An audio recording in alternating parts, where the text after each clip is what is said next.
7,00,000 కోట్లు పెట్టుబడులు తెస్తున్నాం, 4,00,000 మందికి ఉపాధి కల్పించనున్నాం. రాష్ట్రమంతా స్కిల్ సెంటర్లు పెడుతున్నాం. త్వరలో మెగా డిఎస్సి ప్రకటించనున్నాం. కూటమి ప్రభుత్వం చేసిన మంచి కార్యక్రమాలు ఇవి.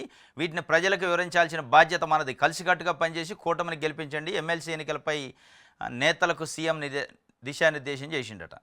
ఎమ్మెల్సీ ఎన్నికలు ఉన్నాయి, గ్రాడ్యుయేట్స్, టీచర్స్ ఏదో ఒక రంగం గెలవాలి. 7,00,000 కోట్ల పెట్టుబడులు తెస్తున్నాం, దాంతో 4,00,000 ఉద్యోగాలు వస్తాయట. ఈ భూమి మీద నాకు తెలిసి అయితే ఎక్కడ రావు. 7,00,000 కోట్ల పెట్టుబడులకు 4,00,000 ఉద్యోగాలు వస్తే మరి అసలు ఉద్యోగాలు 4,00,000 ఉద్యోగాలు రావాలంటే అంత ఈజీ కాదు.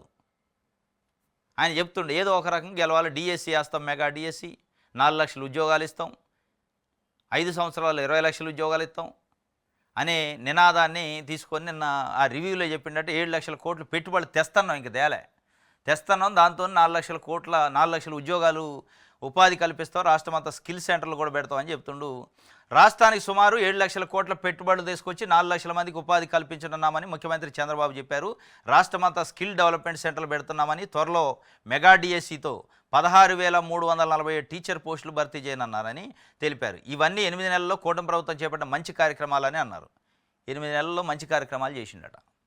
డిఎస్సి వేయలే, ఇంకా వేస్తాడు.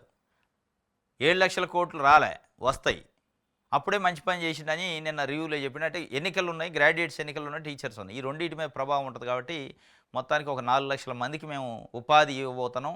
16,000 పోస్టులు డిఎస్సి వేయబోతున్నాం. ఎన్నికల కోడ్ ఉంది కాబట్టి ఆగినాం అంటున్నాం. ఎన్నికల కోడ్కు ముందే వాళ్ళు రోడ్లెక్కి ధర్నాలు చేసినా పట్టించుకోవాలి. ఎన్నికల కోడ్ వచ్చాక ఏం చెప్తుండే, ఎన్నికల కోడ్ ఉంది, అది కాంగానే వేస్తాం అంటున్నాం. అది కాంగానే ఏం చేస్తారంటే ఇప్పుడు ఎస్సీ వర్గీకరణ ఉంది, ఆ వర్గీకరణ కాకుండా వేస్తే వాళ్ళు గొడవ చేస్తారు కాబట్టి వర్గీకరణ ఏకేస్తూ ఉంటారు. ఇది మొత్తానికి ముందుకు పోయే జూన్ కల్లా టీచర్లు కొత్త వాళ్ళు వస్తారని హామీ, కానీ వచ్చే పరిస్థితి లేదు.